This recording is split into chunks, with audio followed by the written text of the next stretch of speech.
Savage Nation, home of borders, language, culture. And here he is, winner of the National Radio Hall of Fame Award, Michael Savage. Ladies and gentlemen, the President of the Savage States of America.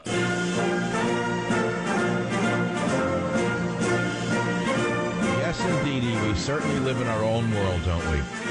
Welcome to the program.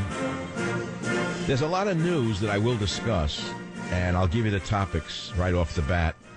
Should the burqa be banned, as it is banned in many nations? Switzerland is considering banning this throwback 10th century costume that has no business in a modern nation. It is an affront to civilization itself. It is not in the Quran.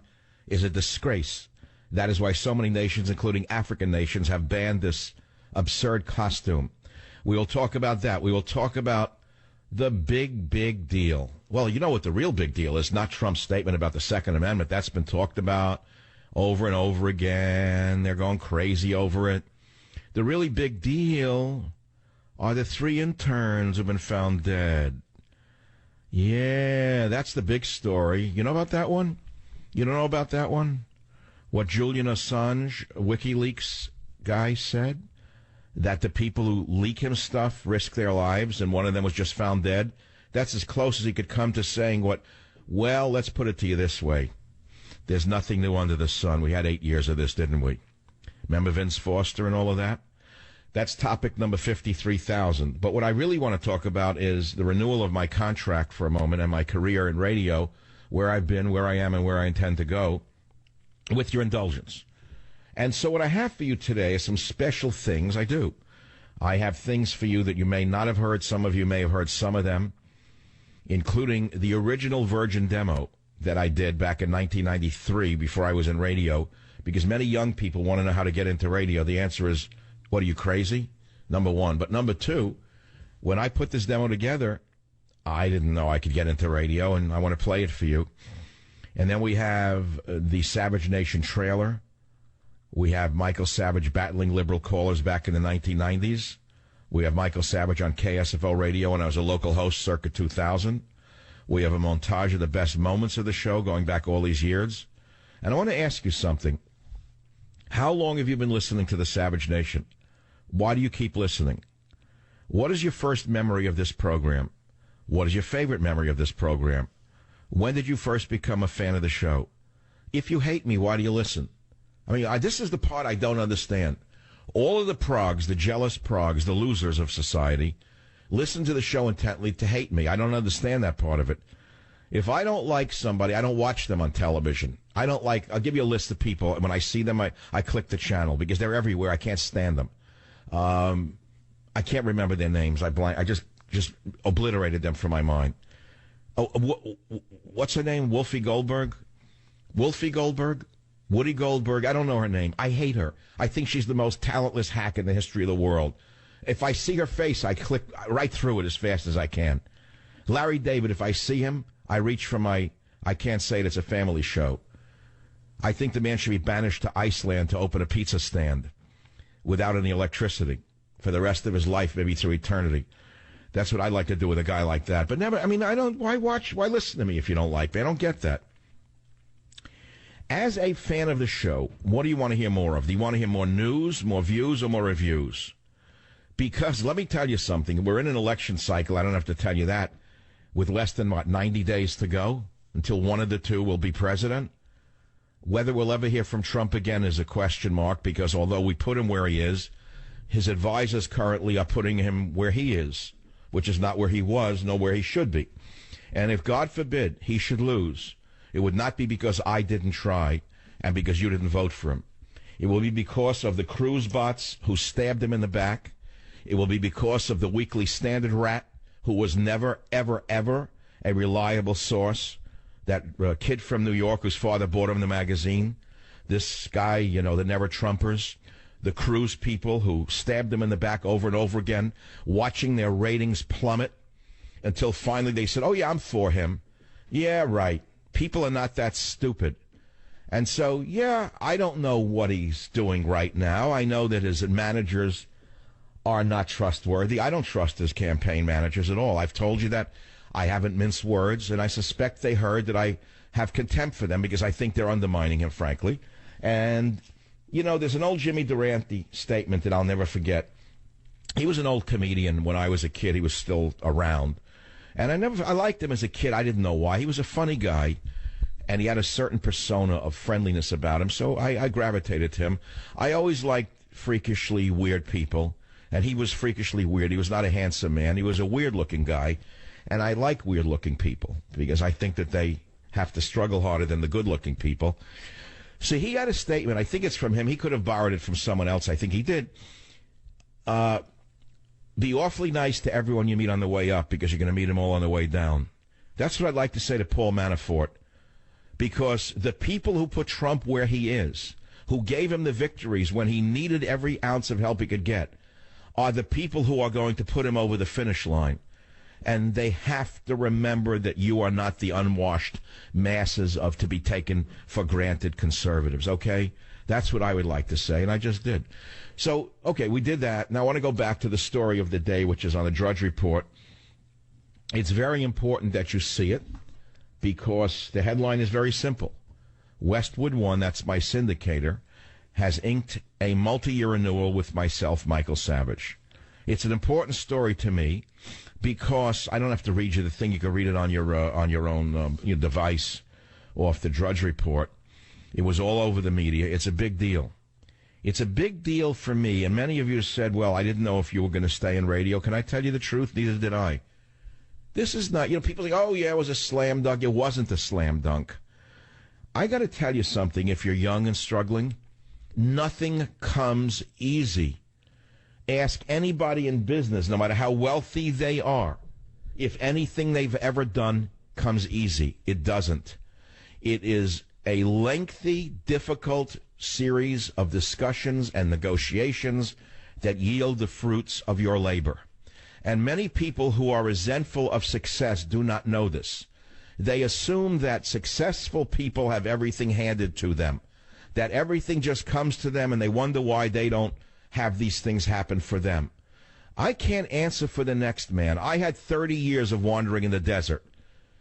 I tried to pump wells, and I came up dry. When I had young children, I was pumping wells, and they were coming up dry.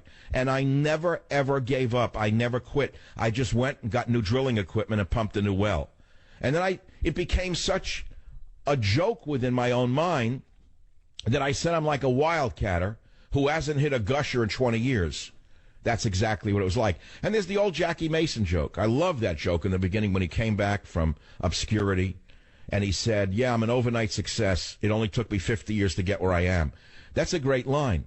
The point is that everybody who succeeds at anything has to struggle for it. Goes back to a famous statement, which I'll never forget when I was 18 years old, by the sports star Joe Namath. I'll never forget that statement. Joe Namath was handsome, successful, the greatest athlete of his time. He said something that struck me as a young man. I'll have to put it in the right vernacular for a family show. He said, I don't know how to translate what he said. I should be good at this. I should have rehearsed this, but I don't rehearse any of my show. He said, I've never had sex with a woman that I didn't work for. That's what he said. Now, when you're 18 years old and you think you're the only one who has to talk his way across the gates of paradise, you understand what that means. Joe Namath gave a lot of encouragement to a lot of guys when he said a thing like that, So that's the opening to the show. I'm going to have a lot of news. I'm going to have a little self-indulgence today. We're going to touch on the big issues of the day, like the deaths of the interns who were about to rat out somebody in the DNC. We're going to talk about the Clinton Foundation probe being blocked by the Department of Justice, which just came out again. You can see the headline on Drudge. And, of course, to me, the biggest story is my story because it's my life. Radio host Michael Savage extends run with hosts new contract, and it's a fabulous story. It's the latest feather in my cap. Who first hosted the Savage Nation in San Francisco in 1993, by the way. I think it was, I don't know when it was. It was 94, 93, I think. I now air on 235 stations, according to Westwood One. And as you well know, on the East Coast, my show is heard from 3 o'clock until about 6 o'clock. On the West Coast, it's heard during lunchtime for me, 12 o'clock to 3 o'clock, which is why I sometimes are heard am heard eating on the air, which I promise to do less of, especially since come January, this show will be streamed live. Now, that's a big deal for me because I'm kind of an anonymous guy. I never give interviews, or rarely do I give them. Okay, I give a few this year on Skype. I don't do public events. I try to stay out of the public's eye. My dog is better known than I am, as you know from the book Teddy and Me. So I am going to have cameras put in all of my home studios for a couple of reasons. And one of the reasons is because, as I said to my family, who said, "Are you crazy?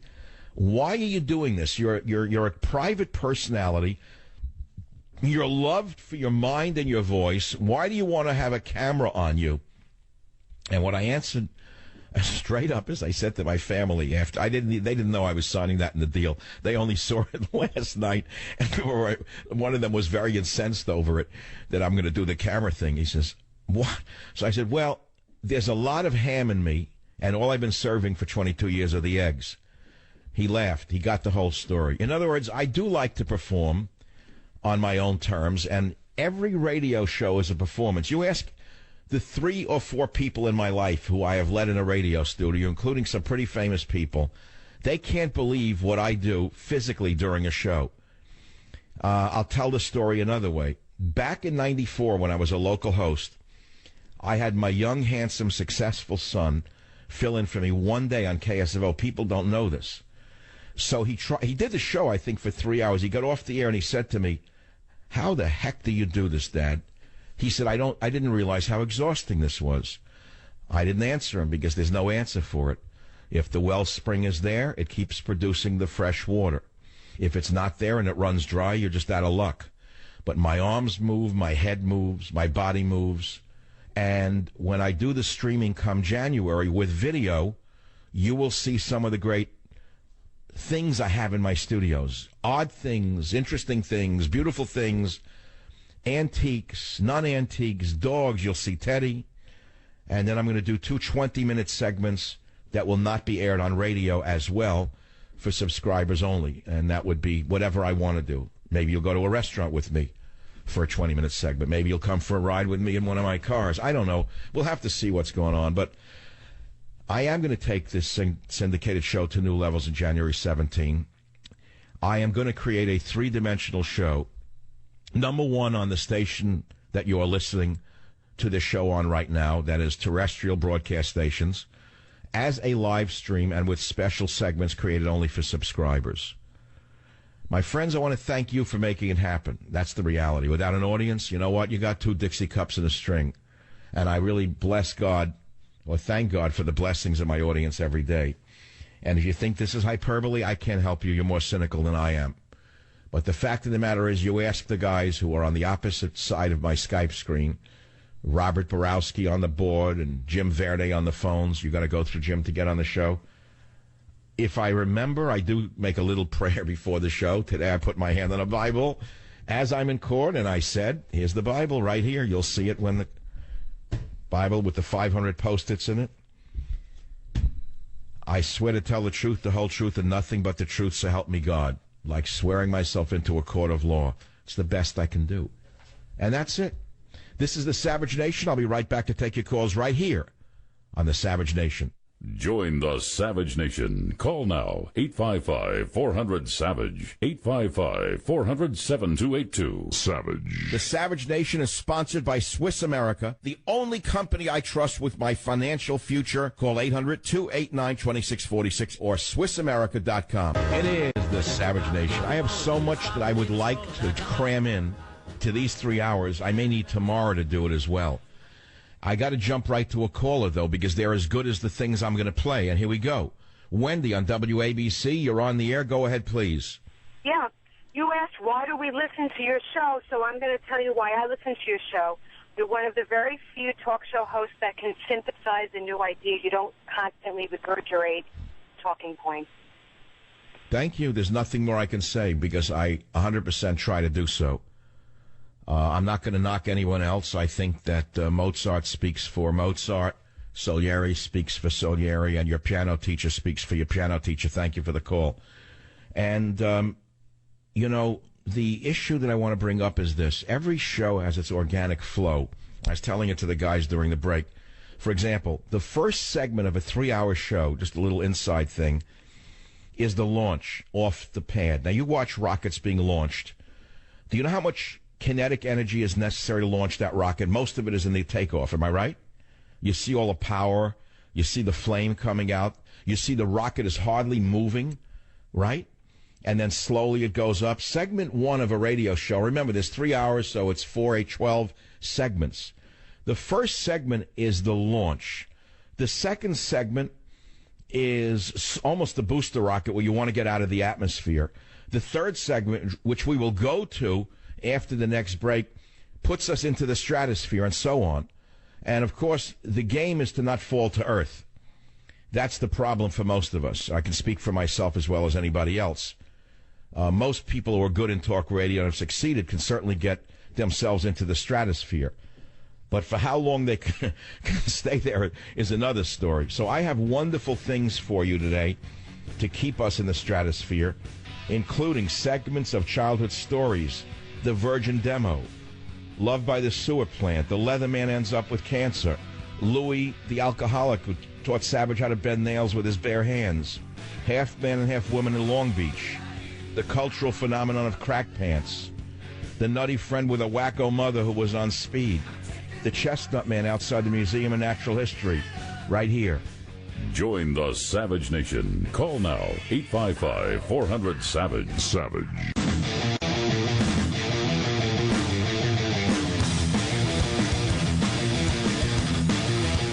In the radio industry, you have to fight to survive.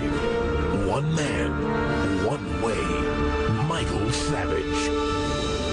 Against all odds, Michael Savage survives. Attacked from the left, attacked from the right. An independent conservative.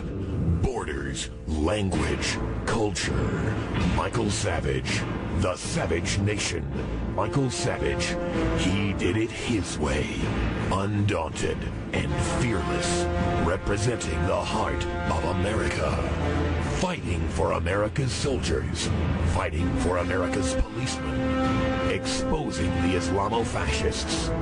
Fighting the liberal wackos.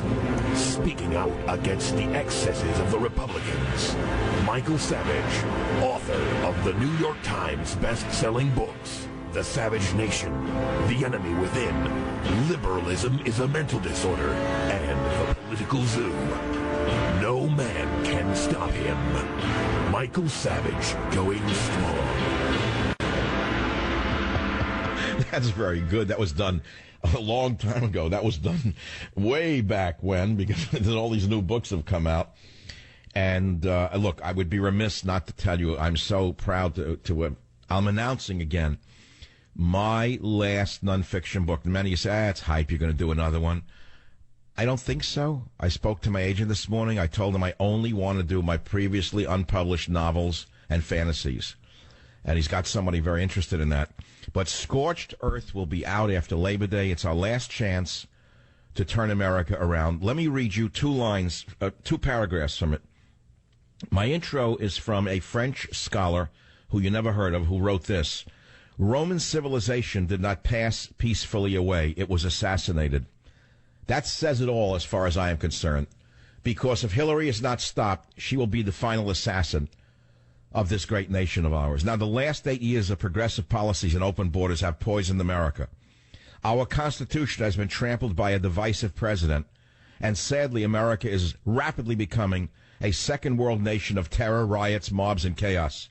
Worse yet, Obama is leaving Hillary a legacy and a playbook.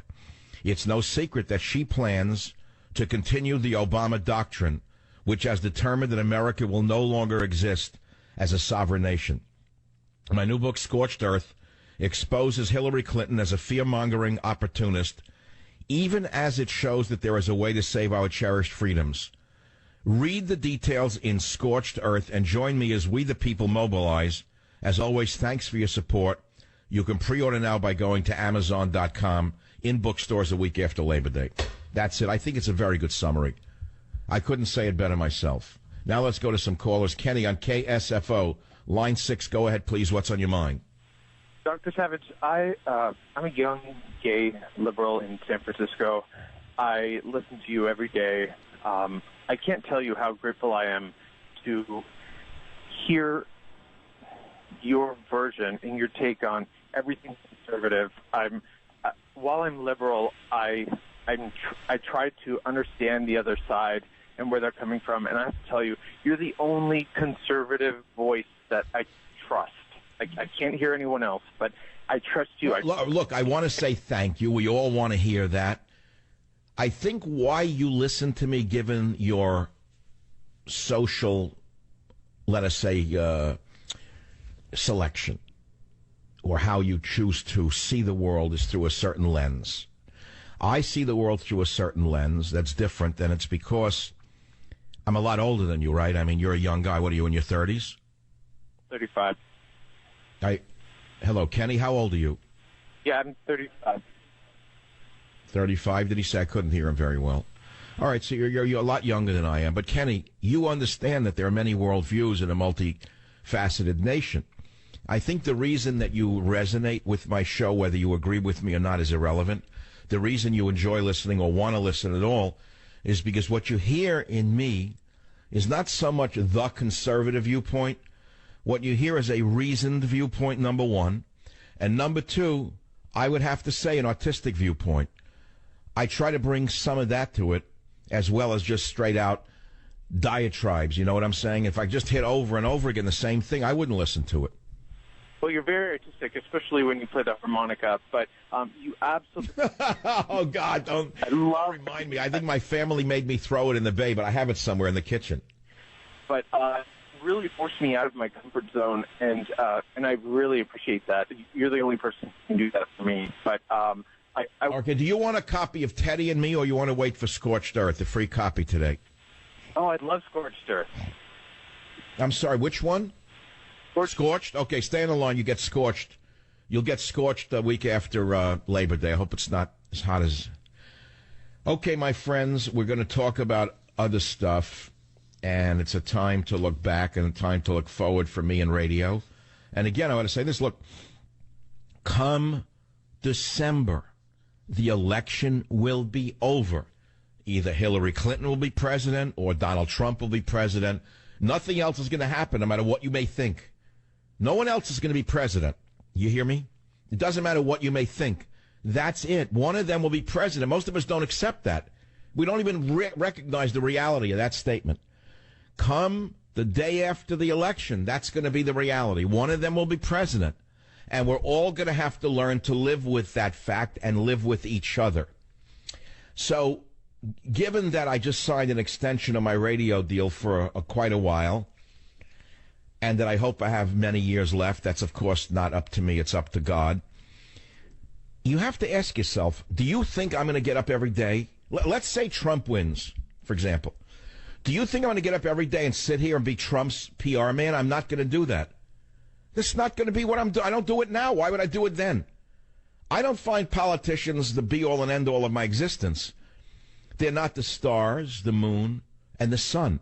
There's an entire constellation outside the world of politics, and I've lived in those other worlds for so many years, whether they be the worlds of herbal medicine, or the worlds of nutritional medicine, or the worlds of searching for plant cures in very distant islands, whether it be ethnobotany. I've been fascinated by many things in my life, and I've written many books, going back to 1972, Earth Medicine, Earth Foods. I was as much in love with that subject as I am with politics today.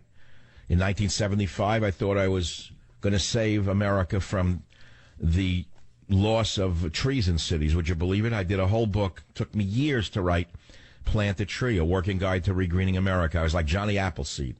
It didn't make me a lot of money, but I loved the book. I loved writing it. You know, ask any artist. The process is the whole thing. If you don't enjoy what you're doing, don't do it. So you do the best you can. If it sells, it sells. What are you going to do about it? Kill yourself. And then in 1976, if you can believe this, I won an award. Many of you don't know this, for a book I wrote for children.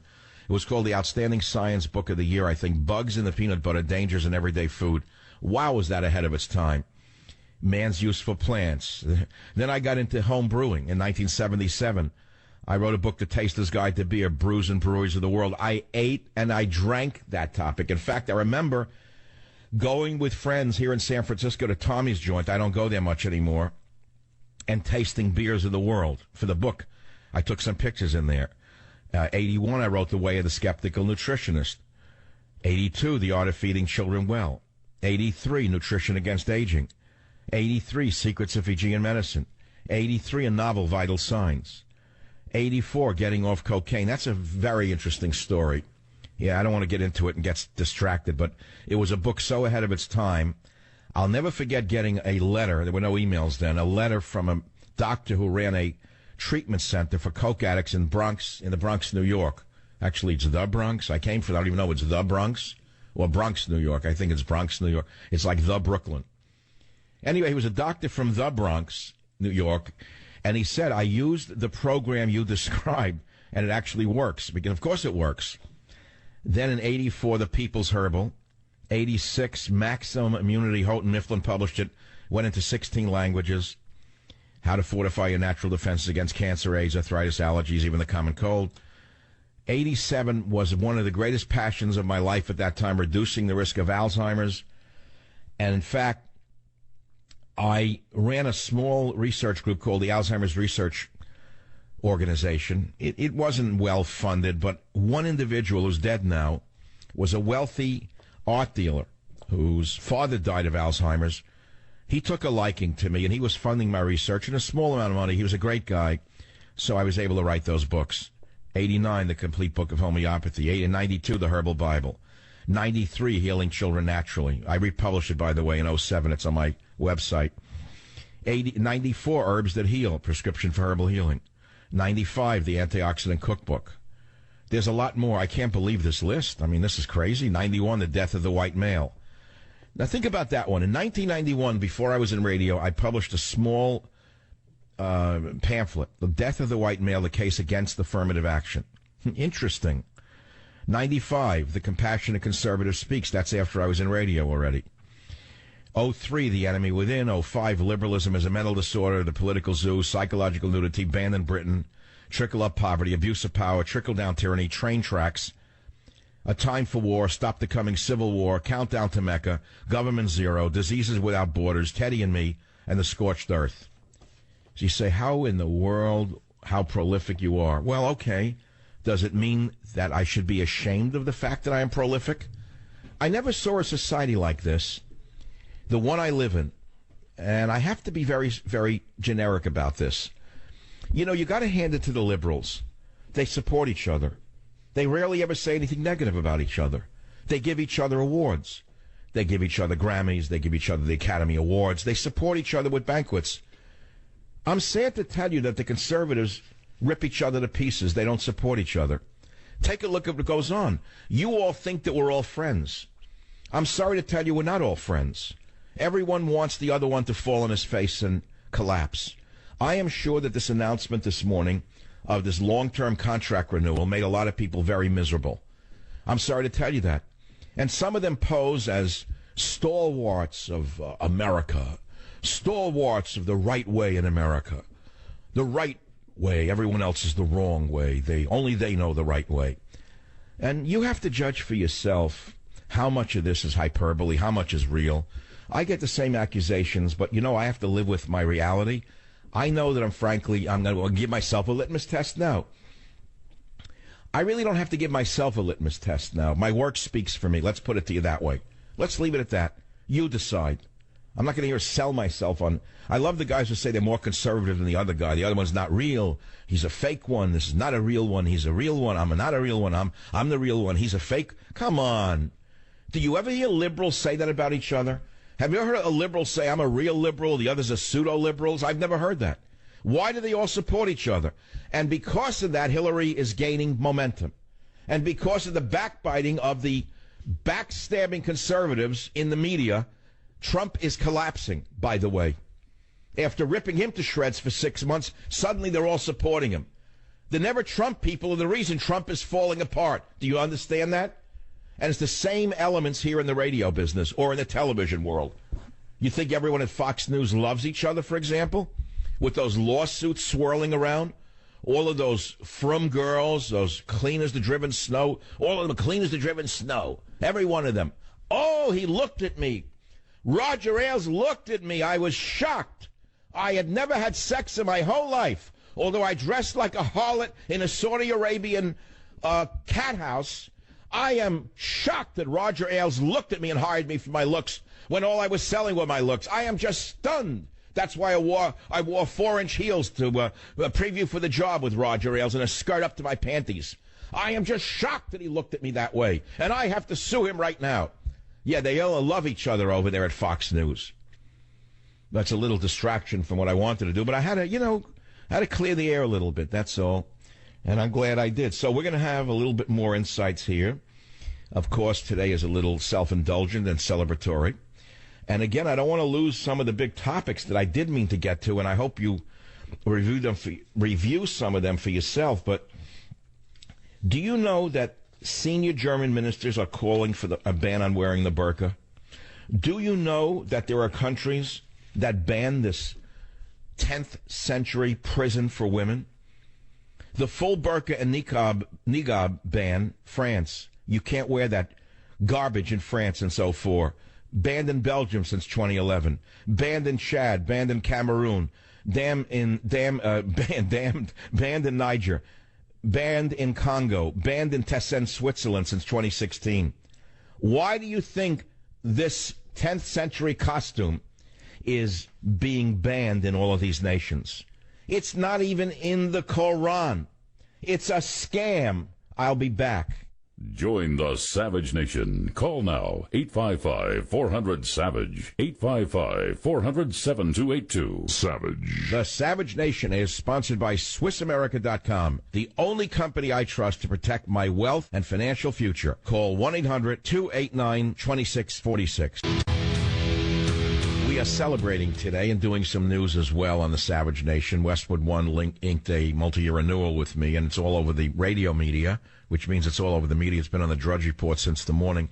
It's another wake-up call for me. I got to tell you, when I woke up and found that I was banned in Britain, no one told me. I went on the Drudge Report. I found that I was banned in Britain. The same here. I mean, I woke up. I knew that the renewal was going to happen, but I didn't, know it was going to be up there. And I'm quoting myself. My deal with Westwood One caps my winning the National Radio Hall of Fame nomination. My show is famous for my news, views, and reviews, and we will take it to new levels come January 2017. We'll be doing a three-dimensional show on broadcast stations, such as that which you are listening to now, as a live stream, and with special segments created only for subscribers. Westwood One President and Cumulus Executive VP Corporate Marketing, Suzanne Grimes, says, "We're proud to extend our relationship with Dr. Savage. He is top-notch, Hall of Fame talent with a unique voice in American radio.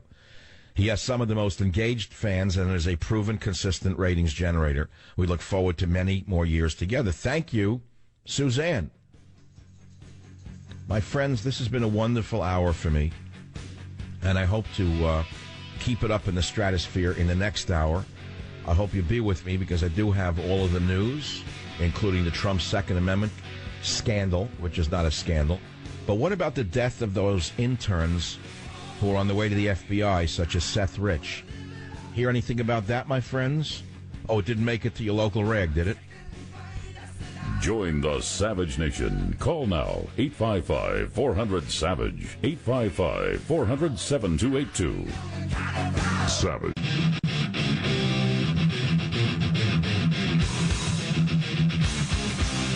Warning. The Savage Nation contains adult language, adult content, psychological nudity. Listener discretion is advised.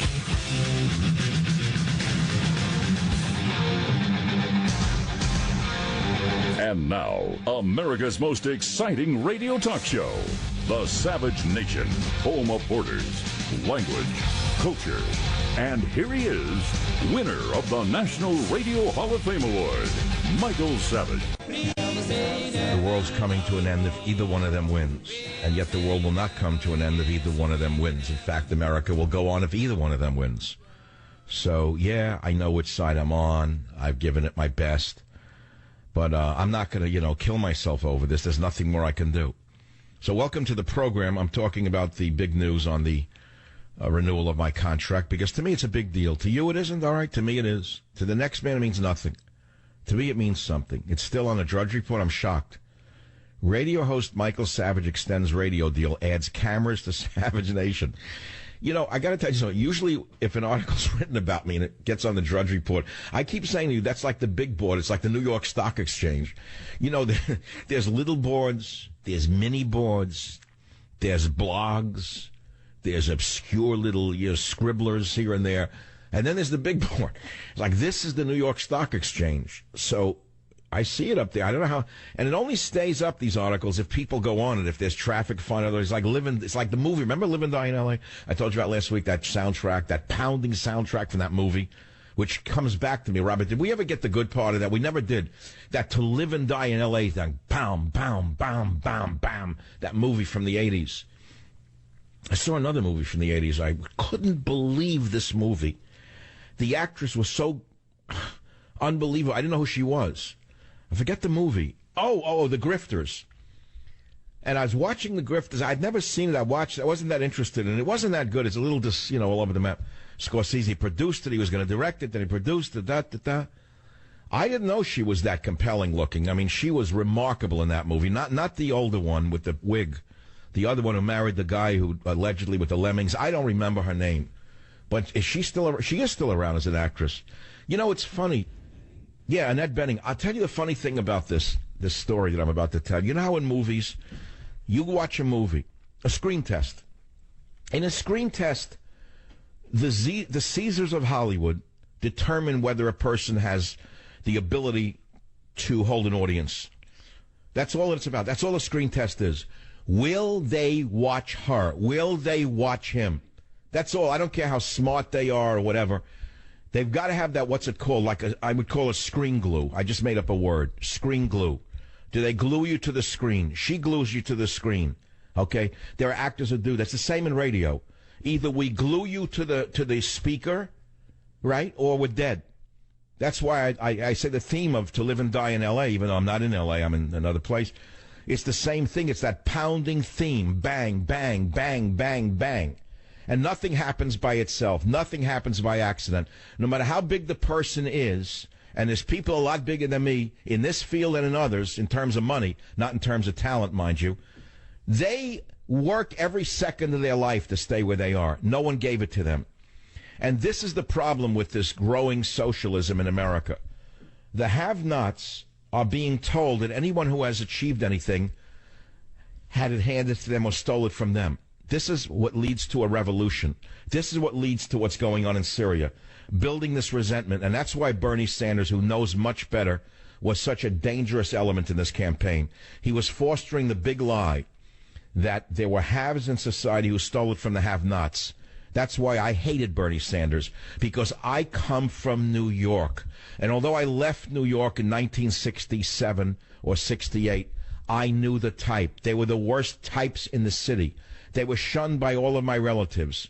They were the trade unionist types who spittled in your face at Passover ceremonies in the house. They'd grab you in a corner and huck you a chinik about Karl Marx or about socialism or the labor unions. They were horrible, miserable people. Let me put it to you this way. The people I knew in my life who you would go out, let's say, when you were poor to dinner with, and remember when you'd share checks in those days? We don't do that anymore. I pick up the check wherever I am. I always have for years now. I have money, so I do it. I don't go out with a lot of people. I always want to pay. It's easier. No, I'm going to split the check. You had a piece of the chop suey. You ever watch the liberals after a Chinese meal with 3 or 4 other people? To the penny, I see them fight over it. There was a poet here in San Francisco, a real creep.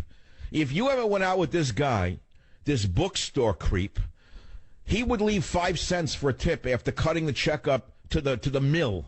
Not to the penny, but the mill. I didn't eat all the rice. I only ate 3/4 of it, although we shared it with 6 people. This is the type liberals are. That's what Bernie Sanders is, and they espouse communism every day. The cheapest people on earth are those types. They're all the ones who speak about socialism, but don't ever go out to lunch with them and split the check. That's all. Here we are, hour 2. Here we go. We're talking about, what are we talking about? Whatever we're talking about. Savage views. So I have hour 2 now. I'm in the stratosphere. Now, the hard part begins now. Hour 1 was easy because I launched the show. We're flying. And now what am I going to do for an hour? I could keep up with this, or I could go more into that. So I think I'll throw a little bit of that in here. There is a poor young man who is now dead. He was shot in the back a few weeks ago. Seth Rich, sorry. He was a DNC intern, and he was on the way to the FBI with some information. And last night there was a shock story that came out of Julian Assange, the genius behind WikiLeaks, who went on Dutch media. Well, let's listen to clip 07, Robert. Play it for... Let me explain again. Here's Julian Assange of WikiLeaks, who suggests that the murdered DNC staffer was a source of the Hillary leak. Listen carefully to 07. Whistleblowers go to significant efforts to get us material, and often very significant risks. There's a 27-year-old works for the DNC who was shot in the back, murdered just 2 weeks ago for unknown reasons as he was walking down the street in Washington. So that was just a robbery, I believe, wasn't it? No, there's no finding. So what are you suggesting? What are you suggesting?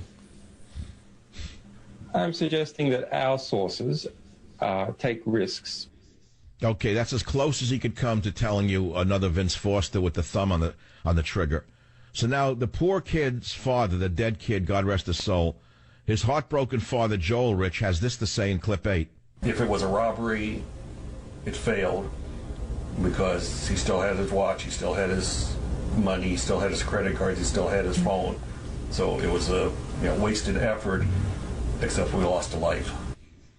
Well, they said he was on the way to the FBI. It was just before the big disclosure that led to the end of the career of Wasserman Schultz. They threw her out after this, didn't they? Right?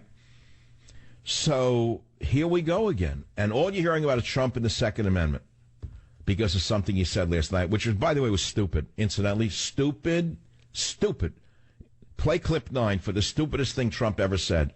Hillary wants to essentially abolish the Second Amendment. By the way, and if she gets to pick her judges, nothing you can do, folks. Although the Second Amendment people, maybe there is, I don't know. But, no. But I'll tell you what, that will be a horrible day. Not good. Not good. He's not a talk show host. They're not listening to me. They're not listening to me. He's got to go back to a teleprompter. He's got to go back to a script. He's got to get a speechwriter. He's not running a reality show. He's not a talk radio host where you can play with words like that. This is not talk radio. The world is listening. Take it from someone who knows the power of words. Words can heal. Words can kill. Words can crucify both ways. I've been in the word business all of my life. And for his campaign staff to let him go out like that tells me more about them than I'd like to know. Did you hear what I just said? Now, we shouldn't be talking about that. We should be talking about the murdered DNC staffer, but the clever media individuals, of course, turned the tide already. That's all we're talking about. He made it easy for them. 855-407-282. Of course, we're talking about radio host Michael Savage extends radio deal, adds cameras to Savage Nation. It's been on the Drudge Report from the beginning of the day. I was pleased to wake up and see it. It made my day to be on the New York Stock Exchange of sites. And here I am. How long it will go on is up to God, actually, not even up to me anymore. You know, that's the interesting thing. Remember that famous scene in The Godfather? I was watching, they redo them now with every outtakes and intakes. They're like 6 hours long. You ever see that one? Scenes that never made it to the movie theater. They're phenomenally interesting, the ones they cut out. And I don't know if this one made it into the final cut. I think it did. Where his original consigliere or lawyer is dying, and the Marlon Brando character is brought to the deathbed in that scene. And the guy who's dying, the old Italian, lawyer, who's advised this gangster all his life, is dying in his last moments. He reaches up and he grabs him. He grabs Brando and he says, Godfather, stay with me. If death sees you, he will be afraid and run away. And he holds on to his sleeves. He doesn't want to let go because he knows once this powerful presence leaves that room, death will take him. It's astounding how they did these things. Coppola was a genius. Great, great film director. I'm not knocking him. There's no but, no ands, no digs, no this. Yes, I know he's a psycho-liberal from you-know-where, but that's part and parcel of the game they play in Hollywood. You know, why they have to all play that game is not a mystery to me. I understand who controls Hollywood. I understand how the psychosis of Hollywood has infected virtually everyone with very rare exception. And in order to work in that town, you have to make believe you're one of them. If you don't, well, you can be very happy not to work in a movie again. And just go on talk radio shows every once in a while or write a blog for Breitbart. I'm not knocking them either. Breitbart is a great site. I'm not knocking it. They have a wonderful news site. They do. It's a good site as well. Some original writers are terrific, especially since they got rid of that person who should have been thrown out a long time ago. Once he left, it became a totally clean site. They got rid of that rat lawyer. Oh, boy, I wish I could tell you things about him. But I already did. WJR, Dave, welcome to the program. What's on your mind? Michael, you were saying about how you want to know how to keep people listening to you because you're so popular. I know that you hate when we tell you that you make us laugh, but you do. That's primarily why we listen. Yeah, well, come on, because that's a thing. Like, you remember the famous character in the movie where he says, you're funny, and he almost pulls out a gun and shoots the guy. I'm funny? What do you mean, how funny? What do you mean, funny? What, I make you laugh, or I'm just funny? And he builds himself up into a paranoid fantasy and shoots the guy. Remember that movie? Well, you don't sit there with a pistol on your workstation, but I remember the time when you told us you had a crazy caller call in, and you I did. One Friday, I said I only want crazy people to call. That was a fun show. Well, by the way, did Hillary call in that day or not? No. Did you play the sound to make her call in, the heartbeat screeching? What sound would I have to use as a lure, like a duck lure, to get her to call? What sound would bring her in? Change falling from a pocket. Oh, you mean the sound of money? The sound of money. I don't think wire. I don't think. Well, wait a minute. I don't know if they do wire transfers into the Clinton Foundation. Do you think it's all done in cash? What does the cash sound like? We got to get a sound of cash. Play the sound of "You've got mail," and then she'll come running. Very funny. So you listen to me loyally in Detroit on terrestrial, on JR, or on a iPhone? I followed you everywhere, from the other station that is now defunct to now that you're on Cumulus to here in Detroit, from iPhone, everywhere. I can't go. Well, what are you doing in Detroit? You used to be in San Francisco? No, I used to be in Ohio. I'm another one of these gay kind of liberals who listen to you because you present the other side with sense. I don't understand why a person has to say they're gay and they listen to me. What's the shock? If a person's gay, what does their sexual orientation have to do with their brains? I don't understand that part of it. In other words, you could be a political this or a political that and also have a sexual orientation if you're a guy towards men. Why must you think that if you're, let's say, oriented towards dating men, you have to be a liberal? Where is that connected? You sent a copy of Teddy and me to post on social media with it, and I was prepared for the onslaught that I would get from my friends to say, oh, my God, it's Mike Savage. How can you listen to him? He's crazy. He says all these horrible things. I said, well, yeah, he might, but. Well, what happened? But, well, they're still my friends. Oh, so you didn't get ripped to shreds, even though you got Teddy and me. But all right, well, keep listening. That's all I could say. If a guy likes men, what does that have to do with his politics?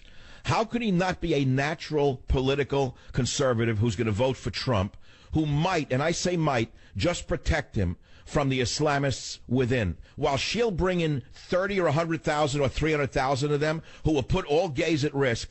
How in the world can a gay person not see that? I don't understand. Okay, listen, my friends, we're in the stratosphere together. We're flying along, and I'll be back to keep you in orbit. So please settle back and order another drink. Join the Savage Nation. Call now, 855-400-SAVAGE, 855-400-7282. Savage.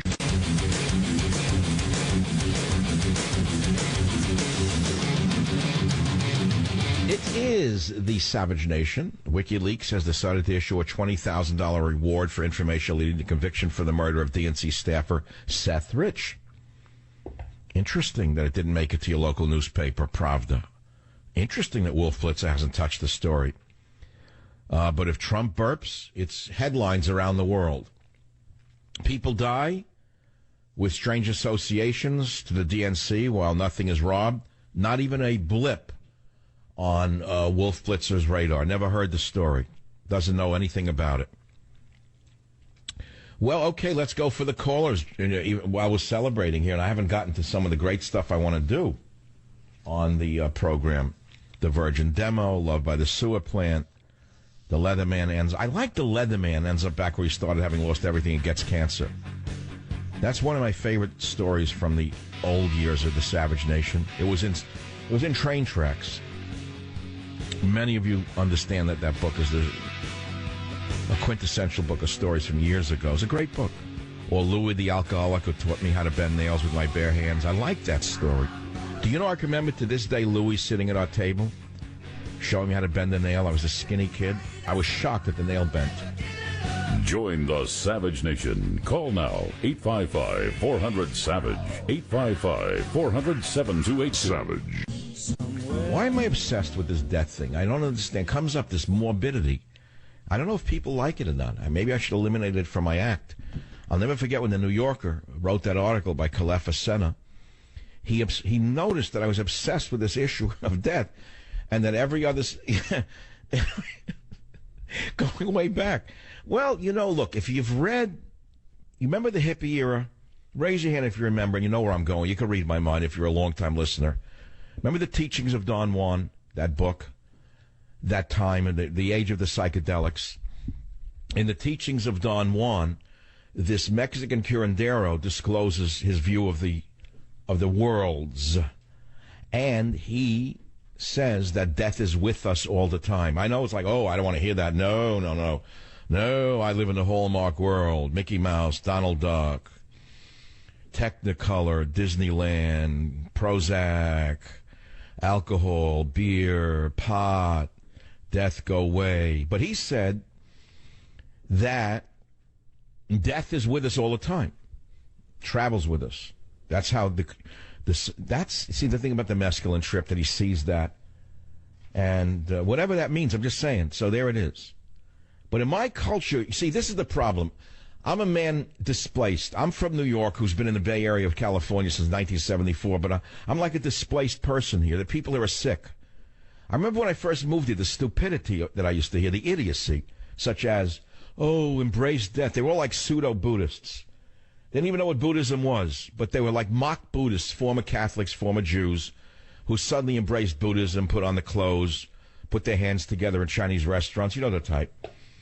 Nevertheless, we embrace death, welcome death. So no, that's not my culture. My culture curses death. We tell death to go away, go find someone else, drop dead. I'm from the Carpathian region of Russia. Irrespective of anything else, we don't embrace death in my culture. We tell death to go away, find somebody else. What are you embracing it for? What, they're not going to come soon enough? You want to lay... Okay, forget. I won't go down that road. So I'm reminded now... I got Robert laughing. If I get that guy laughing, it's good. It's a good sign. He's already jaded working for me for 2 years. He's heard it all. Could you have that 1-minute piece from The Godfather? Jim, put it together for me. Just for a minute. If it's good, we'll run it. Let's hear it. Okay, it's the famous scene where the consigliere... It's cut out of The Godfather. The original consigliere is dying on his deathbed. He wants Don Corleone, the Marlon Brando character, to stay with him and chase death away. Let's hear it. Just let's hear what it sounds like. Godfather. Godfather, it is your daughter's wedding day. You cannot refuse me. Cure me. You have the power. Janko, I have no such power. But don't be afraid of that. It has been arranged then? You blaspheme. Resign yourself. But you need your consigliere, who will replace me. Stay with me, Godfather. Help me to meet death. If he sees you, he'll be frightened and leave me in peace. You can say a word. Pull few strings, eh? It's a beautiful piece. It's actually bringing tears to my eyes because it's a beautiful thing. You talk about art. Who could write a deathbed scene like that today? And who would listen? I mean, this is amazing. Do you think any of the young guys in Hollywood who you see sitting around cafes with laptops, pretending they're famous screenwriters, drinking the coffee on this Melrose and that one, you're riding around, they're all famous screenwriters. Okay, some will be, whatever. Could they write a scene like that? Would they even understand it? Would anyone in an audience understand that? Here's a funny thing. I think that anyone would understand a scene like that today. It's not that the audience has gone away. It's like the writers have gone away. The directors, the producers have left the people. The people are still human beings. I don't care if the guy's the most hardcore gangbanger. I don't care what his race may be. He also thinks about the ultimate moment, doesn't he? Well, why do you think he's so tough? What do you think motivates a, quote, tough guy? When you think about that one, you think they don't have fear? They do have fear, but they've conquered the fears. And so they're willing to live with the reality of their fears. At the same time, they reject their fears.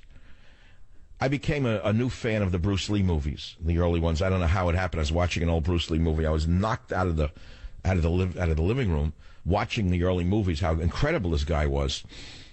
But the themes of some of these movies were awesome. And one of the early Bruce Lee movies was when he's teaching Kung Fu here in San Francisco to white people and to black people, for that matter. And he's called in by the old Chinese in Chinatown, San Francisco, the triads. And they say to him, you cannot teach whatever they call it in Chinese to the white people, to the gaijin. And he says, no, it's for everyone. And they said, you're not hearing us. You cannot teach the secret to the white people. Well, he doesn't listen to them, and he builds a school and an enterprise. Now, of course, the end of that story is that he died under suspicious circumstances, and the rumor to this day is that it was not an accident. The same thing happened to his son, Brandon Lee, another one people say was an accident. Sometimes there are accidents, and sometimes there are non-accidents, which brings us right back to the DNC intern who was found shot in the streets 2 weeks ago, allegedly on his way to the FBI with information. That's a huge story. That's been buried by the media. Instead, they're talking about Donald Trump's, innuendo, for example. 855-407-2822. This is a great moment for you to call the show at 855 to tell me what you want to tell me about the renewal of my contract. Many of you were afraid I was going to leave. And to be frank with you, when I said it to you, I was seriously considering leaving radio. But because all of us were able to come to our senses and work out a deal which made sense to all sides, which took a long time, as I said to you before, nothing happens overnight, and you have to have a tremendous amount of patience and faith to do any business deal. You ask anybody at any level, business is an organic phenomenon. You read in the movies, they did a deal on a handshake. Well, I'm sure those deals happen, but they don't always happen, nor often do they happen. Most deals are done very slowly and very deliberately over a long, long period of time. And then enter the dragon called the lawyers. Once the lawyers enter the scene and they started with the fine print, lawyers are well known in business deals as deal killers. Did you know that? And those of you who are not in business don't know this. But a good business person could come to a deal with another party after months of negotiation, and then, God forbid, they bring in the lawyers, and the lawyers have to show how smart they are. They start modifying all the fine print, and they wind up killing the business deal. This is the biggest danger in any business deal are the lawyers. Did you know that? Because everyone has to show their worth. So they come, look at this, put this in case of, or best efforts to do this. And the deal goes up in smoke. So you see what I'm saying? You can pay so attention to this and lose everything. So I want to go back now in time just a bit because it's a Savage Celebration Day for me, and I hope it is for my audience who got me where I am and keeps me where I am. Savage Nation extends run with hosts, new contract. Let's take the big board again. Let's see. Yep, you're still hitting it. Radio host adds cameras. Savage Nation. I'm shocked it's still on the Drudge Report. It means that a lot of you are hitting the story because it doesn't stay. It's like live and die in L.A. If you stop clicking, the story dies. So I want to go back to a story that I did years ago on this day of celebration. I don't get them that often. And I want to, I don't know, should I do Leatherman ends up with cancer, or raise your hand, you want to hear this? You want to hear Leatherman ends up with cancer, or Louis the alcoholic who taught Savage how to bend nails with your bare hands? Yes, I want to do that for one reason, and it's related to success. And many of you use my show for motivational reasons. So listen to this now of Louis the alky who taught me how to bend nails with my bare hands when I was a little boy. Yeah, I told you the story about Louis who got bitten by the monkey. That's boring. You heard it already. I told you about Louis how to bend the nail. Did I tell you how to bend nails, how Louis taught me how to bend nails? I didn't tell you that story? Louis was an alcoholic who cleaned bronzes down in the basement there at my father's store. And, of course, I did it once in a while because my father needed another, servant that he could get for nothing. My father had a simple theory. Since he was providing me with room and board, I had to work for him for nothing. What are you going to do? Go out with your friends? What do you think you are, an American? What do you think, you're going to get over on me? So I have to go down in the basement and clean the bronzes. A nice little upbringing. So down there was an alcoholic from the Bowery that when he was not on a bender, my father gave him like $1 an hour or something, also to clean the bronzes. I got to like this alcoholic. He was a nice guy. Because when he was sober, he was an intelligent, sensitive guy. So over the years, Louis became a friend of mine. I confided him a little. He was one of those like bimmies that, I don't know if they still exist, that type. You don't see them around. That very heavy drinking, quiet alcoholic, real skinny. There was certain kind of cheap white shirts that they would wear. They always had a cigarette dangling out of the right side of their mouth. It's a lost type. And very, very rangy type of guy, Not emaciated, and they were strong, too. If you would think that they were weak because they weren't. They were strong as nails, these guys. Anyway, once in my entire life, my dad drove him to our house and he ate dinner with us. So after dinner, I sat around the dining table with Louis, the alcoholic, and learned a few tricks, like how to bend nails with my bare hands. Now, remember this. Here I was, a skinny 12-year-old kid, and here was this long-haired, sallow-faced, sort of vagrant alcoholic teaching me how to use mind over matter. And he used to say to me, you see, Michael, here's how you do it. You take that long nail and you put it between your hands. You put both thumbs up against the center point of the nail, and with your other fingers, you pull down towards you. Now concentrate, he said to me, on the center of that nail. Don't break your concentration, he said. Push those thumbs straight at that center point of the nail, and never for 1 millisecond lose your focus. He said, you'll soon feel the nail heating up. Right at the center point where you're concentrating and applying the pressure, this means the molecules in the nail are starting to move because of the pressure you're applying. That's the point at which you drive forward with your thumb and pull down with your hands a little more forcefully, he said. At that point, the nail will begin to bend. And listen, because it's tied to how we're going to beat the liberals. They're like a nail that you think you can't bend, but listen to this. Let me tell you something. It was truly amazing for me to learn how to bend nails with my bare hands from a man like Louis. He wasn't particularly strong. He wasn't exceptionally gifted, but he knew the secret of inner power. And if I could learn how to bend nails, anyone could. Likewise, while it appears the ACLU, the National Lawyers Guild, and other extremist liberal groups are hard as nails and unable to be bent, if all of us freedom and justice-loving Americans were to unite our energies and apply the proper pressures, I'm sure we could bend them like a two-penny nail. Savage. That's beautiful, Michael. That's really one of my best stories ever. And this, unfortunately, is not happening. As you well know, the Never Trump groups have not only not helped us bend the nail of liberalism, but they have impeded us from bending the nail of liberalism. Many of them are, in fact, doing the opposite of what they need to be doing. The Cruz people, who refuse to come aboard because of this or because of that. They're helping Hillary Clinton become president. Never forget that. And on that wonderful note of bending nails or bending liberals or bending the election, I'll take a quick break and come right back on the Savage Nation. Join the Savage Nation. Call now, 855-400-SAVAGE, 855-400-7282. Savage. Your Savage Nation is sponsored by SwissAmerica.com. It's the only company I trust for tangible assets, gold and silver. Call 800-BUI-COIN. I want to go to a hard news story of the DNC staffer who was found shot in the back about 2 weeks ago. KSFO, John, what do you want to say about that horrible story? Well, Mike, congratulations, the icon and old soul of radio. But there was a movie in 1975 called 3 Days of the Condor. You'd probably recall it. Robert Redford and Cliff Robertson were the key characters. And the final Fabulous. Final scene of that movie tells the world about exactly what's going on today in Washington, D.C. and New York with the elites and the establishment and what's going on in this country. That movie is very telling. Many years ago, and that final scene in front of the New York Times where Cliff Robertson tells Robert Redford, who was a CIA analyst who walked in on much of what this DNC staffer probably was doing, and he told them, they're not going to print it. You can give them whatever you want. New York Times is not going to print it. Why is it that no one is talking about the death of Seth Rich? Why is that not a story? The man is shot in the back. All of his possessions were still found with him, his watch, his ring, his money. This is a huge story. They said he was on the way to the FBI. How could this not be a major story?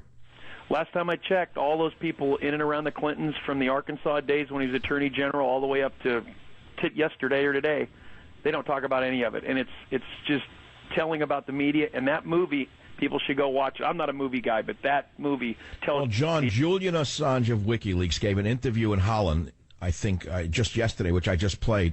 He implies that the murdered DNC staffer was the WikiLeaks source. Did you hear that interview with Mr. Assange of WikiLeaks? I did, yeah. It's unbelievable. Well, okay, thanks for calling. I just am shocked. Well, we're almost out of time in this hour. There'll be another hour in the stratosphere with the Savage Nation. I welcome you to stay or join us if you will. And again, for me, it's a big deal. Westwood One has signed a long-term extension with Michael Savage. It's all over the radio media. We're also talking about some of the news stories of the day, as well as the stories that are pertinent to my own life. And I want to get into the news stories that we are talking about, but the biggest one to me is not only Trump being slammed for a comment he made about the Second Amendment, but the much more important and big story is not what Trump may or may not have implied, but the actual death of a DNC staffer. Think about that.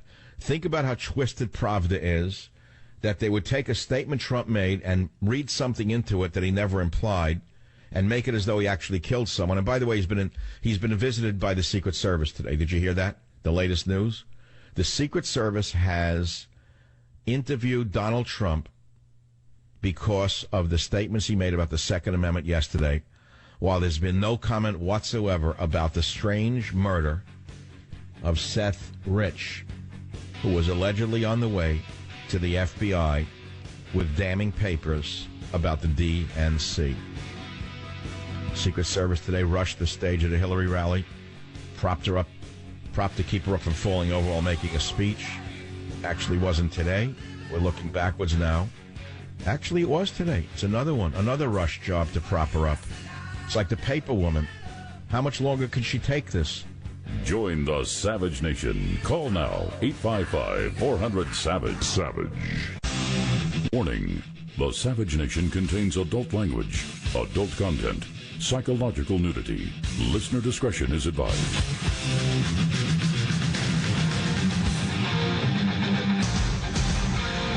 And now, America's most exciting radio talk show, The Savage Nation, home of borders, language, culture. And here he is, winner of the National Radio Hall of Fame Award, Michael Savage. It's a beautiful day, and every dog has his day. All the years I was down, you remember that old song, I've been down so long it's starting to look like Up to Me? Well, I would say that's the theme song of my life. But even in that thing, there are days that are good and days that are bad, even within that frame. Today's a good day. It's not going to change my fundamental outlook on life. It's fixed. I think Freud was right when he said that fundamentally by age 6 we're fixed as to who we are. I remember reading that when I was a teenager. It shocked me. It scared me because I always wanted to change. I wanted to grow into something better. Freud said, we are who we are at 6. I didn't want to be who I was at 6 for the rest of my life. Did you? Anyway, I know you only want to hear Trump, Clinton, Clinton, Trump, Trump, Clinton, Clinton, Trump, Trump, Trump, Trump, Trump, Clinton, Clinton, Clinton, Clinton. There's nothing new to report other than Trump made an idiotic statement about the Second Amendment. And naturally, the media went insane. They're not talking instead about the death of the DNC staffer who was found shot in the back last week or 2 weeks ago. Big story, huge story, worthy of a real free nation investigation, full investigation. Department of Justice should look into it. FBI should be investigating. They're not going to find anything anyway. Are you kidding me? So then you got the 2 jogger deaths. Now, that's not a fun story to even... None of these are fun stories. I don't even want to go there. But the 2 joggers, the one in New York and then the one up in Massachusetts, the girls were beautiful. Both very similar in looks. Just as an outsider looking in, doesn't it look to you like a serial murderer? Now they're saying there may be a connection in those 2 gruesome rapes and murders. Gruesome. Cops won't rule out link between jogger murders. That'll get all the attention it deserves, but why are they not giving attention to Seth Rich's murder? I mean, why don't you rule out a link between Seth Rich's murder and politics, for example, since he was found with his money and his jewelry and his wallet, and he was on the way to the FBI? Wouldn't you think that's a story that the Wolf Blitzer should be covering? Now let's take some calls, because we are celebrating today on the Savage Nation, in case you don't know it. Celebrating Savage Nation extending his run with Host's new contract. It's all over the media. It was in various and sundry industry publications, and it is linked up on the Drudge Report on the top right. It's still there. It means a lot of people are hitting it. Coming to us from Inside Radio, Savage Nation extends run with Host's new contract. Run. The new deal calls for the host of the Savage Nation to introduce subscription-based digital-only content in 2017. Is the latest feather in the cap of Savage, blah, blah, blah. I shouldn't run over it. It's a big deal to me. Savage says he will create a 3-dimensional show beginning in January. It will be on broadcast stations, such as the one you're listening on, as a live stream, such as the one you're not listening on right now, and with special segments created only for subscribers, he said. All right, so that's the news. So I've asked questions about that because it's my day. This is like my birthday. How long have you listened to the Savage Nation? What keeps you listening?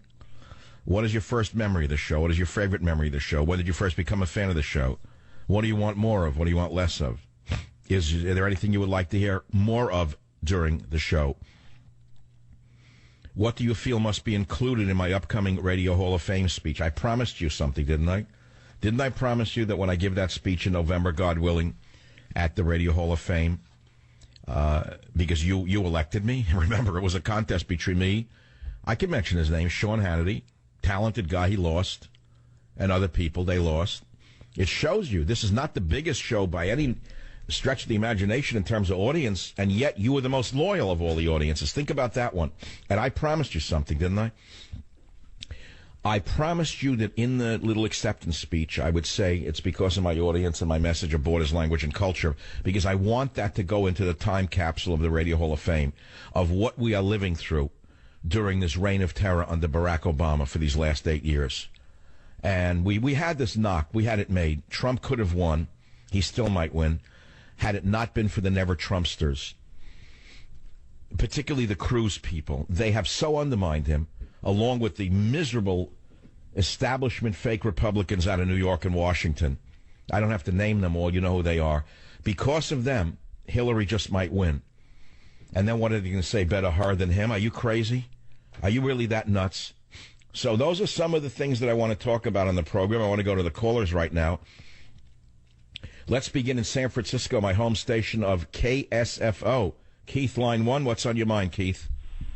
Hey, Savage, I wanted to thank you, man. I've been listening to the show since 9/11, 2001, and I was doing time in prison, and I did 22 years, and you saved my life in there because I'd love to listen to your show every day, and that just kept me going. So, you know, I got to go back to this call because I asked, when I did the show Monday on, what was I doing it on, about prison? What do they call it? Special assignment? What do you call it?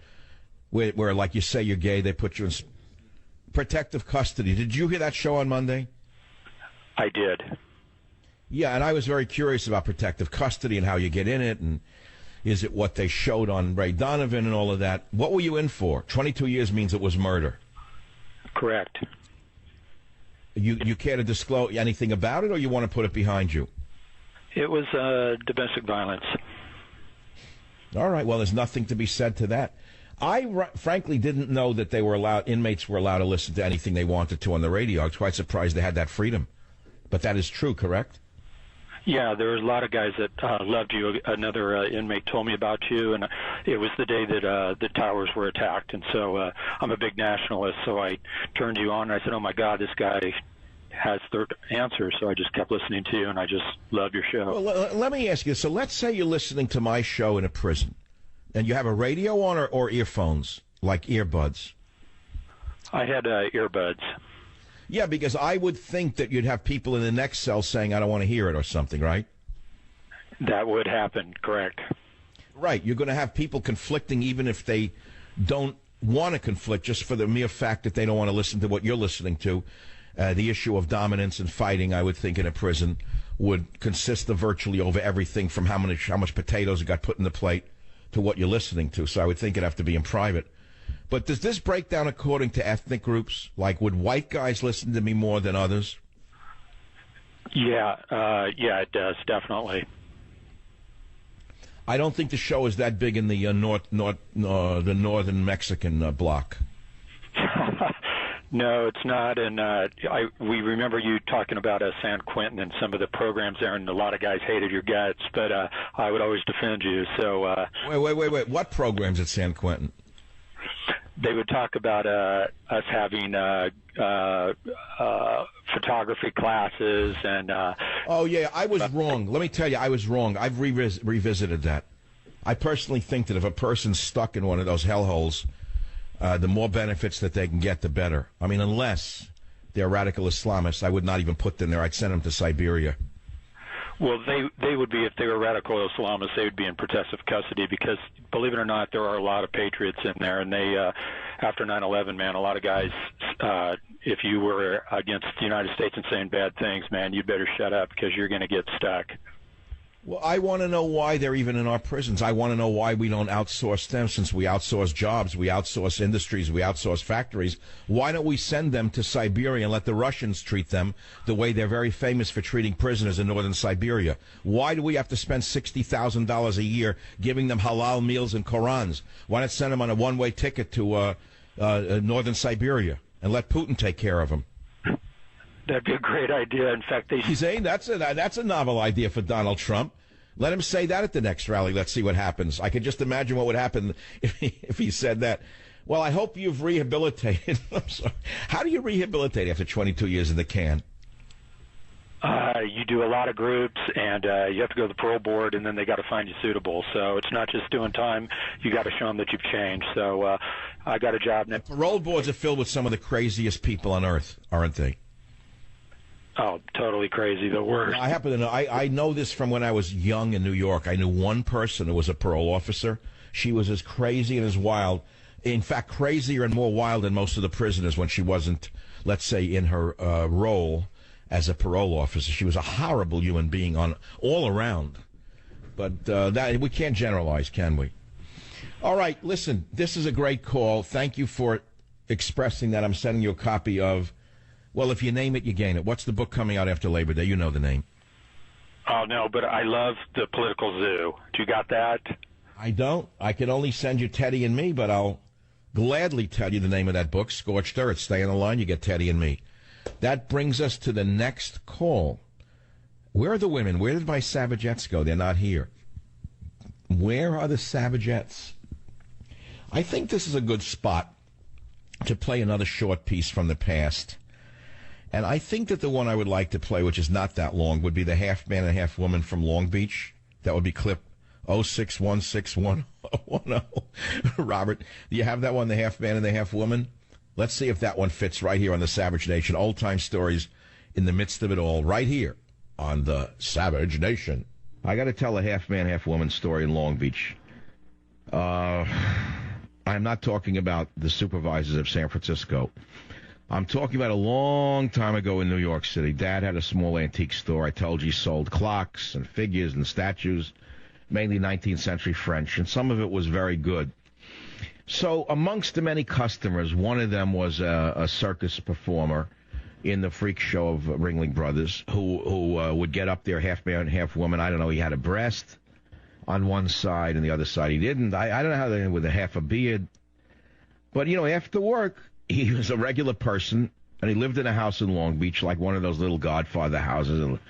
So Dad would deliver the work after work. He delivered his own, sales. He didn't have a delivery boy. And I would, I was the kid. I'd go along on the ride, whether it would be the DeSoto or the Cadillac Model 62 with the statues in the back.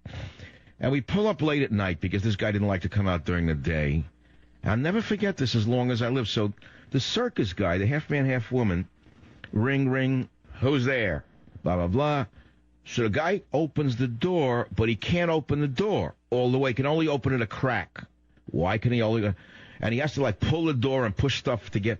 And the house is now littered with art objects in no particular order. Hundreds of statues and paintings on the floor, nothing hung right. He would buy one beautiful thing after another and just randomly put it on the floor like a warehouse.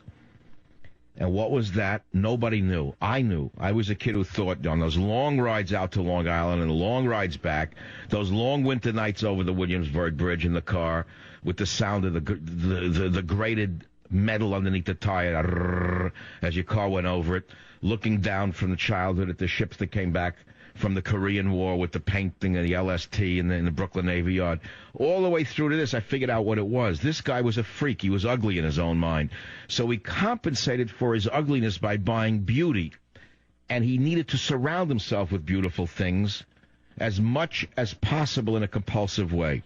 Join the Savage Nation. Call now, 855-400-SAVAGE, 855-400-7282. Savage. My Savage Nation is sponsored by SwissAmerica.com, the only company I trust to protect my wealth with gold and silver. Call 800-BUICOIN. Coming up soon will be the Leatherman ends up back where he started, having lost everything and gets cancer. Terrible story. But I want to play it. That's all. I want to have fun today. I don't want to kill myself with the horrendous news out there. It's so horrible. The news is horrible. The DOJ, Giuliani, Secret Service, DEA, Americans Travel Records, man and bar assaulted for saying all lives matter, Zika rising, and the guys at the NIH are not in prison, Obama getting away with virtual murder and assassination of the Constitution, no one says a word. Murder. May as well be shooting at a shooting range. Let's go to the callers. Michael on WF. No, wait a minute. What's this? Cynthia on KSFO. Let's go to Cynthia. What's on your mind, Cynthia? I wanted to tell you what day I began listening to you. It was April 16th, 2007. I was working as a correspondent for CBS News. I was sent to Virginia Tech for the shooting there. While I was waiting at a parking lot for something, I turned on the radio station and I heard your show. And you made some points that nobody in the media was making. And when I brought up your name to my bosses, you were vilified. I was ridiculed. And it was kind of the beginning of the end for me at the network news level. We didn't agree a lot on the CBS officials and I on how to present stories. But I refused to give up listening to you and others like you because you voiced my sentiments that I've never failed to come away knowing more after listening to your show than before I began. Isn't that amazing? Well, are you still in the media?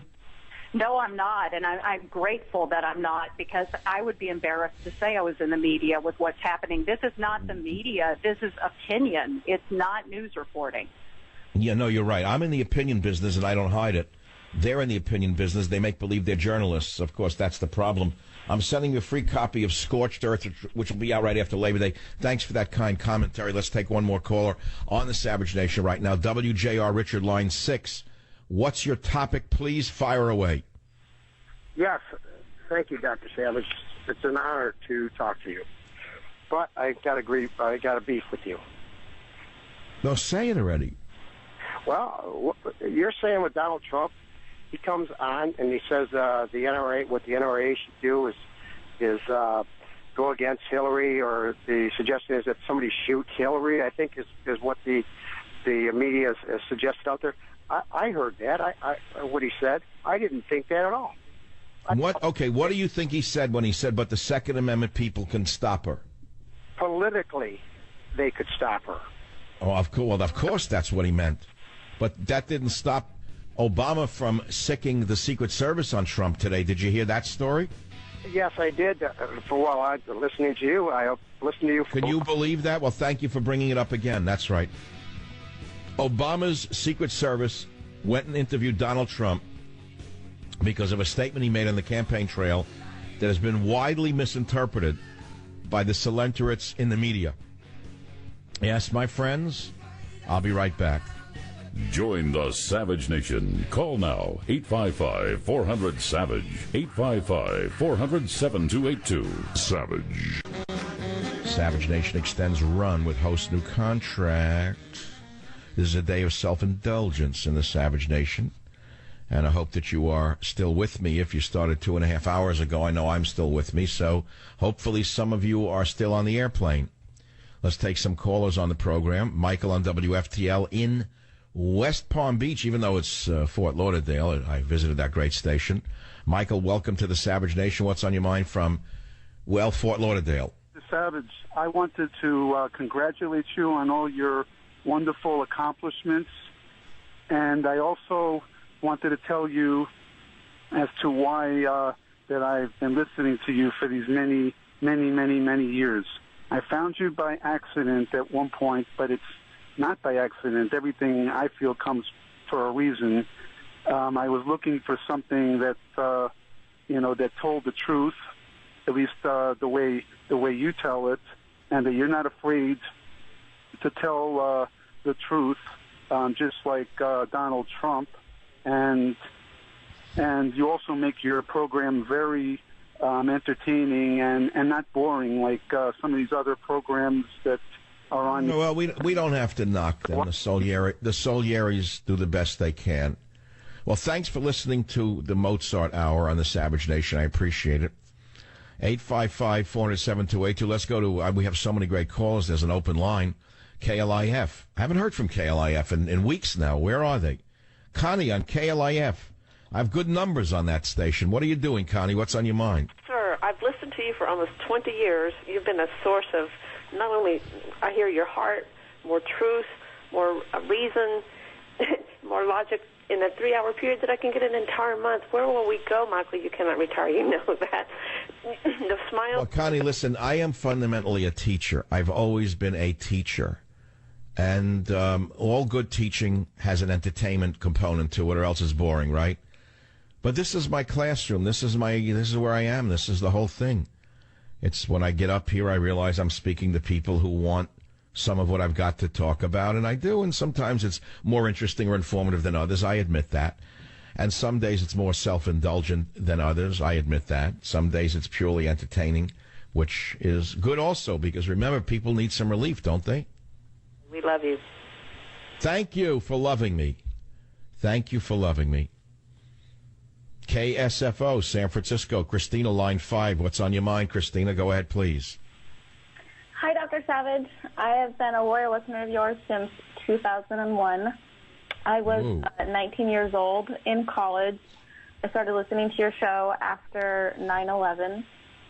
Back then, I knew nothing about the world, and you definitely helped shape my views. I want to thank you. So now, wait, you're 34 now, so I assume I completely destroyed your social life. That's okay. I've been married for a long time. You know, here's a funny thing. I actually am responsible for several marriages as a result of this radio show. Back in the beginning when I was a local host on KSFO, I actually did a segment putting people together. Do you know that? I think I remember hearing that, actually. And one of the couples, I'll never forget, I think they got married in the Marines Memorial Auditorium here in San Francisco. They met through me on the air. They found out they're like-minded conservatives. They dated, and I don't want to do that anymore because there's too many crazy people out there. I don't want the liability. You never know, oh, yeah, I love America, or they can hurt a woman. I don't want that. But it did happen, Christina, thank you. I'm sending you, stay on the line, Teddy and me, because that's what I want you to have. That's all. I want to do something for you because I don't do this other than every few years, which is there's a story about the Leatherman who... Can I play the story? It's so important that you hear it. It's an interesting story from my past, and it has a lot to do with who I am today on the Savage Nation. The story I'm going to tell you occurred when I was a young man, first a kid and then a young man. And it was about a man who grew up as one of my father's best friends in a very poor neighborhood in New York City, They were immigrants together. Their parents came over. They came over, I think, maybe on the same boat, or they met each other in the slums of New York. And they both had a very tough life, and they worked their way up little by little, as the immigrants have to do and as they struggle in this society. And this man went into a business that took off at a certain point like a rocket. He hit a fad in a certain business, and he started to make a great deal of money, and he moved way beyond our family. While we lived in an attached house in Queens, New York, an attached brick house, he had the money to move his family to a detached house. Remember how important that distinction was in those days. Is like the Buick LeSabre as opposed to the Buick Roadmaster. Well, God forbid you a Rockefeller, you bought a Cadillac, if you can imagine. That's how people used to grade themselves in those days, by their status, cars and houses. I don't suppose it's much different today. It just isn't as easy to figure out in some regard, not on the road anyway. Anyway, so he moved to this detached house in Roslyn, New York. And it was a beautiful house. It had its own garden all around it. We only had a little strip of grass in the backyard, and a little teeny one in the front. And the carpet was wall to wall, and it was pink, and he was a big cigar smoker. And we go over and visit, and I had a very good time. He would gloat, with the cigar and lord it over my father. And we'd leave. My father never said anything against him, but, I could see in his eyes that he was he was a little, let's say, lost that little battle at that time. You know how men are. I mean, men are competitive. Even if they love their friend, if their friend does better than them, there's a degree of envy in every human being. It's just one of the cardinal sins. As years went on, the man's business continued to thrive. And then I left home. I moved away from New York City. I went and did my thing, collecting plants, working for my graduate degrees. Thousands of miles away. I was living 6,000 miles away, then 9,000 miles away in the Fiji Islands. And lo and behold, on one of my trips back, I'd collapsed entirely. The fad that he had rode like a wave had died. Women were no longer buying that particular product. And the man who had a chain of successful wholesale stores lost everything. He lost everything, and it was so fast that he wound up living where he started, on the Lower East Side of New York, in a poor relative's apartment with his wife and the relative's family, back where he started in a one-room apartment. And that's where I come in. I come back from one of my trips to the Fiji Islands. I'm a young man I don't know how old I must have been. I don't remember, 25, 30. I don't remember what age I was already anymore. And there he was, sitting in my father's house. And I love this man. I loved him like another father. I loved all my father's friends. And you know how it is when you're a kid in a very close-knit community. You tend to love the people like they're your own. We all grew up so closely together. There was never a bad word between him and my father, man. He's sitting there shrunken up in the chair in my living room where I had lost everything. And he looks up at me, still smoking a cigar, and he was shrunken in the chair. And he looks up at me in his eyes and he says, Michael, look what happened to me. Look what happened to me. And his eyes were like wandering left and right. He didn't understand what happened to him. And he said, I'd rather I have cancer than what God did to me. And lo and behold, I soon left New York. I went back to do what I did, which is collecting plants. And I heard that 2 years later he died from one of the most rapidly invasive forms of brain cancer. Be careful what you say. God hears the truth, but waits. Savage. That's chilling. I'm listening to it. I could see him in the chair this minute. And I'm touched by my own stories, and that's the mark of a good story, is when the storyteller himself hears it in replay and it still touches him. I hope it touched you, because there's a lot of depth in that particular story.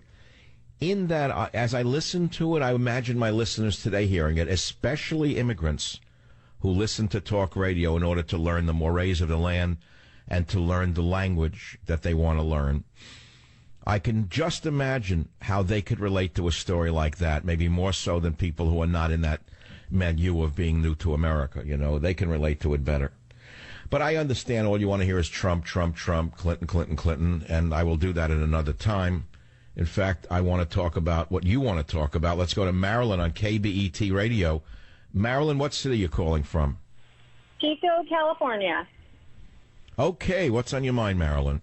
Dr. Savage, I am a hardcore Savagette, and I want to remind you, I want to take you back 15 years ago I had just started listening to you, and my son was 11. We were in the car listening to you, and you were talking about a one-armed midget wallpaper hanger. Do you remember that? I don't remember him. Well, what was that about? I think you were saying that you would rather hire a one-armed midget wallpaper hanger who was reliable than something you might get off the street nowadays. You mean, what do you mean by get off the street nowadays? An illegal alien? It's not reliable, no work ethic. Oh, you mean a new college graduate, a millennial? Exactly. Well, my 11-year-old son got hooked in, and he's been a huge fan of yours ever since. And he listens to you every chance he gets. So I just want to congratulate you on your success. Where does he live? What city is he in? He is incarcerated. He is in Soledad, California. No. Well, let's not play with that one. It must be heartbreaking, huh? But he listens to you whenever he gets a chance, whenever he can get you in on the radio, Well, again, I'm finding out this week for the first time, since on Monday I was speaking about that Ray Donovan segment where he pretends he's gay to get into protective custody, if that exists, the way they presented it in television. And I was quite interested to learn all the varieties of protective custody that there are in prison. Religious protective custody, sexual orientation, all sorts of things. And without delving into details, I hope your son survives where he is. Is he okay in prison? Interesting form of protective custody, actually. Well, he requested that because he didn't want to be involved in the drama or the politics of the main line. So he requested protective custody just so that he could be safe and do his time. Yeah, but the thing is don't you have to prove that you're worthy of that protective custody because of a certain reason? Not that I know of. He just told me, I think, then you have to be careful because the regular guys are going to be out to get you. But he just said that he didn't want to be involved in, all that. And so he just wants to... Well, I hope that he's not in a cell with a one-arm midget wallpaper hanger. That's all I can say. Well, huh? That would be hard, to be housed in a cell with a one-arm midget wallpaper hanger. I can't imagine how tough that would be. You'd have to help him up and down. Well, if he took the lower berth, okay. But what if you're in a berth and you're on the lower berth and they put a one-arm midget wallpaper hanger in the upper berth? That's a problem for you because you got to help him up and down. All right, Marilyn, we've had some fun. I appreciate it. What do you want, Teddy and me or Scorched Earth? Which would you prefer? I would love to have Scorched Earth. You got it. You got it, Ming. You got it, Ming. I like to imitate accents. I'm practicing my Spanish accent for a part in the movie I'm never going to be in. You got it, Ming. That would be more Puerto Rican, I think, than Mexicans. You got it, Ming. That's more Puerto Rican, I think, isn't it? You know who does the best varieties of Spanish accents in the theater? Al Pacino. He can do Puerto Rican gangster. He can do Cuban gangster. Remember all of the different varieties, but the one that I liked the best was that one. You got it, Meng. That was the one, but it wasn't him. It was one of the characters in it. Yes, my friends, very theatrical. As I said, one of the reasons I'm looking forward to January 2017 with this new announcement is because those of you who are diehard fans and love me, that's what it comes down to. It's like people who love your show love you as a person. You're part of their life. And we understand that. Believe me, it's not lost on us. You are, in essence, our, I would say, radio family, but in that regard, it goes well beyond that because we all live in our mind anyway, right, to a large extent. So when this show is live streamed, it's going to be a new burden for me anyway because, I won't be able to eat on air. I'm going to have to dress better. I'm going to have to get someone to clip my hair before the show. Teddy stares at me during the whole show. I'm going to have to shift this chair to the other side so that you could see him on camera. It's going to present a new relationship with my audience, by the way, and I suspect it's going to be a better one. If I do the right camera angle and I get the right hairdresser, I'm sure things will be fine. Join the Savage Nation. Call now, 855-400-SAVAGE, 855-400-7282. Savage. My Savage Nation is sponsored by SwissAmerica.com. It's the only company I trust to protect my wealth. Call 800-BUY-COIN. Well, those are my earliest memories of... of radio. I grew up on radio as a little kid, and to me it was no television. Believe it or not, that's how ancient I am. But it's like the rhyme of the Ancient Mariner here on the Savage Nation. I don't think it's a deficit. I think it's a plus, especially in a world of such worship of youth based upon nothing but beauty. And I love beauty and I love youth. But, you know, there's room for other things as well, such as time, age, wisdom, something we don't pay much attention to in our society. And I hope that that's one of the reasons that you will continue to be listening to this show for years to come. Again, it's in your hands. The truth is the show is renewed by the syndicator, Westwood One, because of you. If the ratings were not there, I mean, I wouldn't be here. This is like To Live and Die in L.A., as I said to you. That's why that theme song, I wish we could go out with it. That pounding theme. Savage Nation extends run with host new contract. It's on the Drudge Report. It's been there all day, which is awesome when you think about it. With the amount of traffic he gets, it's been up there for 8 hours or something like that. It means people are hitting that story. So my audience is once again proving itself to be the most loyal audience in radio, and I know that from having won the Radio Hall of Fame award, and I'm going to go there in November and give that speech I promised you, and I'll be back to do more of these shows, God willing, for quite a while, irrespective of whether Trump or Hillary wins. I intend to be here on the radio.